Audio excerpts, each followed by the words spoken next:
मुश्किल में फंसे योगी के मंत्री, युवा नेता की मौत के बाद बवाल, सुसाइड नोट में बड़े खुलासे, योगी के मंत्री पर उठे सवाल।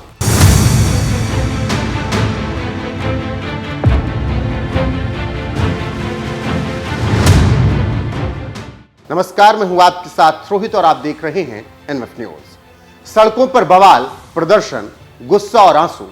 यूपी के महाराजगंज में एक युवा नेता की मौत के बाद राजनीतिक उबाल तेज हो गया है और सवालों के घेरे में आ गए यूपी सरकार में मंत्री संजय निषाद। संजय निषाद की पार्टी के नेता और प्रदेश सचिव धर्मात्मा निषाद ने उन पर गंभीर आरोप लगाकर अपनी जान दे दी, जिसके बाद पार्टी के अंदर और बाहर तनाव बढ़ गया। महाराजगंज में निषाद पार्टी के प्रदेश सचिव धर्मात्मा निषाद की मौत के बाद बवाल बढ़ता जा रहा है। धर्मात्मा निषाद ने अपने घर में फांसी लगाकर जान दे दी। मौत से पहले धर्मात्मा ने फेसबुक पर लंबा चौड़ा पोस्ट कर संजय निषाद पर गंभीर आरोप लगाए। उन्होंने इस कदम के पीछे संजय और उनके दोनों बेटों को वजह बताया। अपनी पोस्ट में धर्मात्मा निषाद ने लिखा था, मैं अपनी जिंदगी की लड़ाई हार गया। मैंने करीब 10 साल से डॉक्टर संजय निषाद कैबिनेट मंत्री के साथ सामाजिक और राजनीतिक संगठन जैसे राष्ट्रीय निषाद एकता परिषद और निषाद पार्टी के विभिन्न पदों पर रहते हुए काम किया। इसमें पिछले 10 साल से मैंने कभी भी अपने परिवार को समय नहीं दिया जितना मैंने डॉक्टर संजय कुमार निषाद और उनके परिवार के लोगों के साथ समाज को समय दिया। इस बीच मैंने उत्तर प्रदेश के 40-50 जिलों में संगठन और पार्टी के लिए काम किया। इसकी वजह से निषाद समाज के युवाओं के साथ अन्य वर्ग के भी युवाओं में मेरी लोकप्रियता बढ़ती गई। इस कारण डॉक्टर संजय कुमार निषाद और उनके बेटों को बेचैनी बढ़ने लगी। इसी बात को लेकर पिछले 2 साल से डॉक्टर संजय कुमार निषाद और उनके बेटों ने मेरे खिलाफ सामाजिक और राजनीतिक रूप से षड्यंत्र करते हुए मुझे कमजोर करने की कोशिश की। फिर मेरे ही साथ के युवा साथियों को भड़काने और मेरे खिलाफ खड़ा करने के लिए तरह तरह के लालच दिए। मेरी टीम के साथियों को फर्जी मुकदमे में फंसाने की कोशिश होने लगी।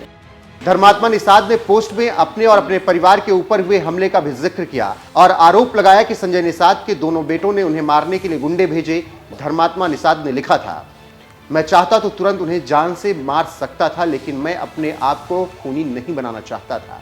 इसीलिए मैंने इस एहसान फरामोश दुनिया से दूरी बना लेने की सोची। धर्मात्मा निषाद की मौत के बाद तनाव का माहौल है। निषाद समाज के लोग सड़कों पर उतर गए और संजय निषाद के खिलाफ कार्रवाई की मांग की।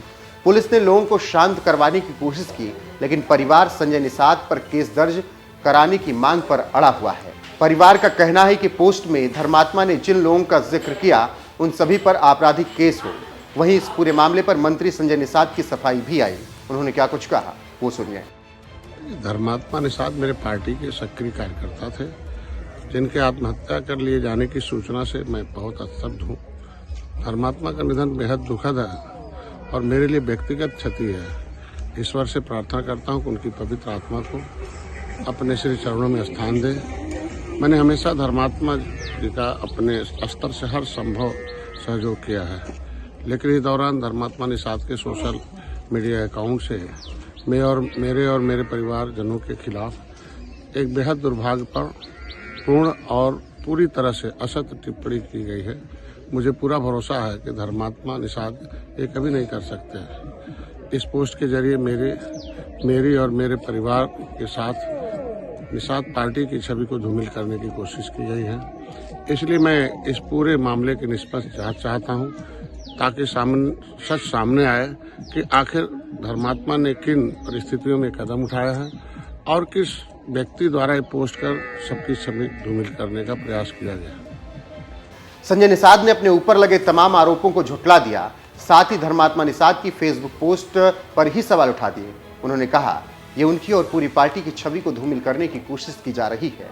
वहीं इस मामले ने सियासी रूप भी ले लिया है। समाजवादी पार्टी ने लखनऊ में संजय निषाद का पुतला फूंकते हुए उन पर कार्रवाई की मांग की, जिसके बाद पुलिस ने उन्हें हिरासत में ले लिया।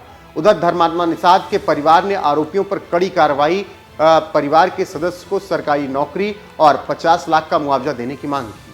बहरहाल पार्टी नेता की मौत के बाद संजय निषाद सवालों के घेरे में है। देखना होगा कि प्रशासन इस पूरे मामले पर क्या कुछ कार्रवाई करता है।